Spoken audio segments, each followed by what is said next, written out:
रूहान, रूह बाबा, रंधावा को भूत भगाने का दावा करके लोगों को धोखा देने में मजा आता है। मीरा के चाचा उसे मीरा से बात करने के लिए बुलाते हैं, जो कथित तौर पर भूत से ग्रस्त है। जब मीरा आती है, तो रूहान डर जाता है। उसे लगता है कि वह असली भूत है। उसके चाचा मीरा के फोन पर उसकी प्रतिक्रिया कैद कर लेते हैं और रूहान को ब्लैकमेल करते हैं। धमकी देते हैं कि अगर वह उनके साथ रक्तघात नहीं गया तो वह वीडियो ऑनलाइन पोस्ट कर देंगे। कोई दूसरा विकल्प न होने पर रूहान सहमत हो जाता है। उसके आने पर सभी उसे देखकर चौंक जाते हैं, क्योंकि वह बिल्कुल 200 साल पहले के राजकुमार देवेंद्रनाथ जैसा दिखता है। महल में मंजुलिका की आत्मा की मौजूदगी के कारण शाही परिवार वर्तमान में घोड़ा खलिहान में रहता है। राजपुरोहित सभी को मंजुलिका के कमरे के पास न जाने की चेतावनी देते हैं और सलाह देते हैं कि इसे केवल दुर्गाष्टमी के दिन ही खोला जाना चाहिए, जब शाही परिवार का कोई सदस्य भूत से छुटकारा पाने के लिए पुनर्जन्म ले। यह मानते हुए कि रूहान देवेंद्रनाथ का पुनर्जन्म है, सभी वापस महल में चले जाते हैं। स्थानीय मिथक के अनुसार 200 साल पहले मंजुलिका एक राजकुमारी थी। राजा का एक बेटा था, देवेंद्रनाथ, जिसका एक नौकर था। जब राजा ने देवेंद्रनाथ को अपना उत्तराधिकारी बनाने का फैसला किया, तो मंजुलिका ने गुस्से में आकर उसे मार डाला।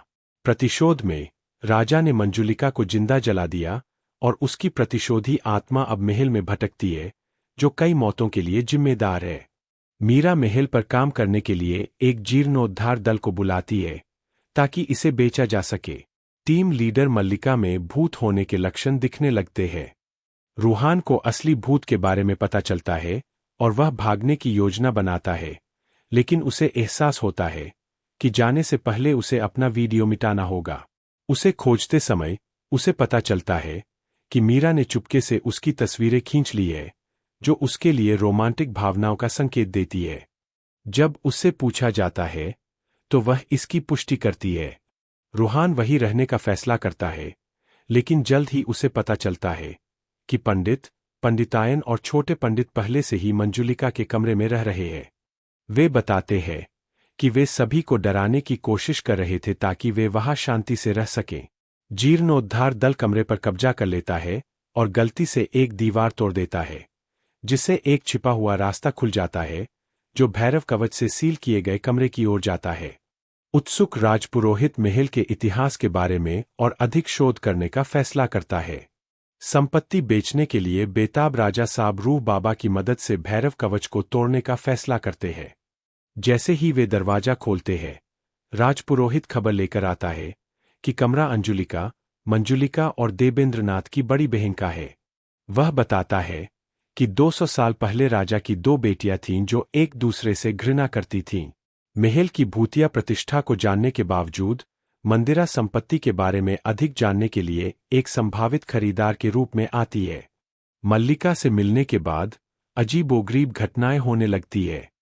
राजपुरोहित सभी को दुर्गाष्टमी तक सतर्क रहने की चेतावनी देता है, जिस दिन मंजुलिका से अपना बदला लेने की उम्मीद की जाती है। रूहान और मीरा की मल्लिका और मंदिरा दोनों से कई बार भयानक मुठभेड़ होती है। वे इस बात को लेकर भ्रमित हो जाते हैं कि असली मंजुलिका कौन है। राजपुरोहित मंजुलिका की आत्मा को नष्ट करने के लिए पवित्र तेल लेकर लौटता है और दुर्गाष्टमी से एक रात पहले वे उस स्थान पर इकट्ठा होते हैं जहां 200 साल पहले उसका शरीर जलाया गया था। रूहान चतुराई से मल्लिका और मंदिरा दोनों में व्याप्त आत्मा को भगाने में कामयाब हो जाता है और उसे पता चलता है कि भूत वास्तव में देवेंद्रनाथ था, जिसे 200 साल पहले नृत्य के प्रति अपने प्रेम और अपनी पुरुष पहचान के प्रति तिरस्कार के कारण मार दिया गया था। यह पता चलता है कि अंजुलिका और मंजुलिका ने सिंहासन को सुरक्षित रखने के लिए देवेंद्रनाथ को मारने की साजिश रची थी।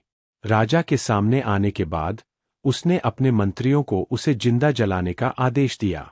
इसके बाद राजा ने दोनों बहनों को राज्य से निकाल दिया। देवेंद्रनाथ की आत्मा ने फिर राजा और उसके रक्षकों को मार डाला। उस समय के राजपुरोहित ने भैरव कवच द्वारा सुरक्षित छिपे हुए कमरे में देवेंद्रनाथ की आत्मा को बंद कर दिया। यह देवेंद्रनाथ की आत्मा थी जिसने अपनी बहनों के पुनर्जन्म, मल्लिका और मंदिरा को अपने कब्जे में लेकर अशांति पैदा की थी। अंत में रूहान, मीरा, मल्लिका, मंदिरा और देवेंद्रनाथ की आत्मा एक भावपूर्ण क्षण साझा करती है, जब देवेंद्रनाथ को अंततः वह शांति मिल जाती है जिसकी उसे 2 शताब्दियों से चाहत थी। मिड क्रेडिट सीन में पता चलता है कि मंदिरा असली खरीदार नहीं है। वह असल में एसीपी राठौर है, जो एक अंडरकवर पुलिस अधिकारी है जो नकली भूत भगाने वाले रूह बाबा के रूप में रूहान को उसके धोखाधड़ी के लिए गिरफ्तार करने आई है।